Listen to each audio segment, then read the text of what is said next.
गरुडगमन तव चरणकमलमिह मनसि लसतु मम नित्यं मनसि लसतु मम नित्यं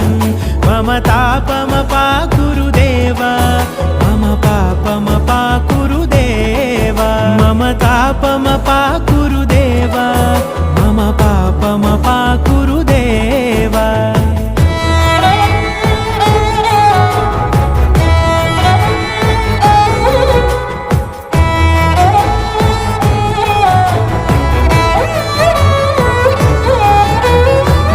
जनयन विधि नमुचिहरण मुख विबुध विनुत पद पद्मा जल जनयन विधि नमुचिहरण मुख विबुध विनुत पद पद्मा विबुध विनुत पद पद्मा मम तापमपाकुरु देवा